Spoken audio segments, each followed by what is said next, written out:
Halina't pag-usapan natin kung paano mag-alaga ng baboy at kung ano ang mga kailangan sa pag-aalaga nito. Bago tayo magsimula, huwag niyong kalimutan mag-subscribe at i-like at i-share yung channel natin.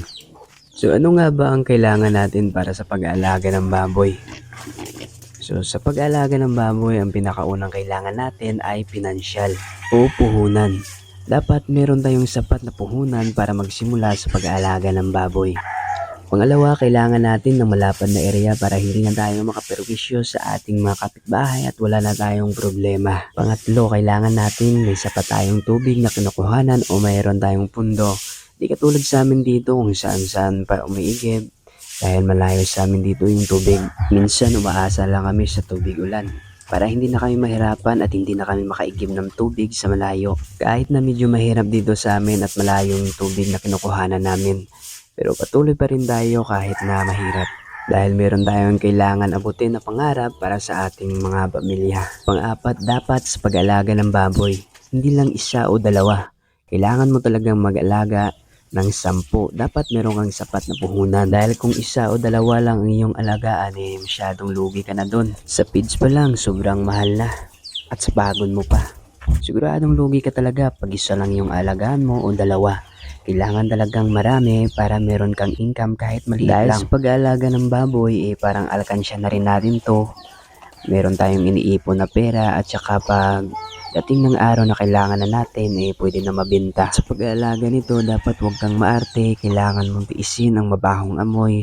Dahil pag nabenta ito, siguradong malinis sa pera ang iyong matanggap. Akala nyo madali lang mag-alaga ng baboy, minsan namamatayan pa tayo.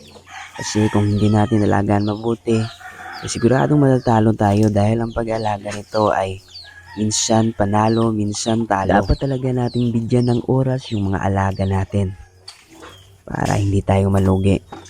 Kung di mo kayang mag-alaga ng marami, huwag kang magmadali. Kasi katulad ko dati, nagsimula rin ako sa maliit, nag-alaga ako ng 6 na pirasong biik, tsaka nag-iwan ako ng 2 inahin. So, ito na lahat. Nanganak ng siyam yung isa at yung isa naman nanganak ng 13 pieces. So, ang dami na. Kahit na mabagal ang takbo ng ating negosyo o nagsimula tayo sa maliit, basta't patuloy pa rin tayo sa ating pangarap. Siguradong umusad din tayo pagdating ng araw. Basta't wag lang tayong mawala ng pag-asa. Kailangan lang nating magtiwala, magsikap. Huwag lang tayo palaging maghihirap. Based on experience lang po. Pagdating ko sa trabaho, siguradong pagod ako. Pero pag punta ko sa aking mga alaga, siguradong mawala yung mga pagod mo kasi natutuwa ka, sobrang laki na nila, ang dami na nila. So lahat ng pagod mawala. Ang sarap sa feeling kapag nakikita mo mga alaga mo na palaki mo ng maayos. At saka nasubaybayan mo yung paglaki nila. Na ganito na sila karami ngayon. Yung 2 inahin ko nagiging marami na. Dahil breadwinner ako at ako lang yung inaasahan sa aming pamilya. At hindi rin ako degree holder. Kaya pagkatapos ko ng Keto 12, nagtatrabaho agad ako. Kaya 5 taon walang ipon. Kaya nag-isip ako ng mabuti dahil hindi naman ako degree holder. Kaya yung kapital na lang natin o puhunan, diskarte na lang sa buhay. 5 taon na rin akong nagtatrabaho pero wala pa rin akong maipon. Dahil meron pa tayong kailangan na unahin. Siyempre, yung pamilya natin. Maraming salamat nga pala sa aking pamilya na sumusuporta sa akin. Kasi lahat ng ito ginagawa ko para sa kanila. Para maging maayos din ang aming buhay. Kahit na medyo mahirap pa ngayon kasi hindi pa umuunlad ang aming pag-aalaga ng baboy.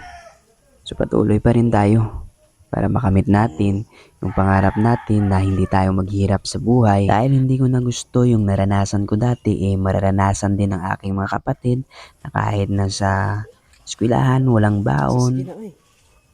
So kailangan ko talagang magsikap para sa kanila. At pinasok ko rin itong pagbablog na to kasi baka sakaling makatulong. Pero hindi pa rin tayo pinala dito kasi hindi pa tayo nakasahod. Pero patuloy pa rin tayo. Baka sunod na araw, sunod na buwan, o sa sunod na taon, makasahod na din tayo. So patuloy lang kahit na mahirap, basta't importante, nag-enjoy ka at masaya ka sa buhay na iyong tinatahak ngayon. Yun lang po lahat ang aking masasabi sa pag-aalaga ng baboy dahil baguhan pa lang po tayo.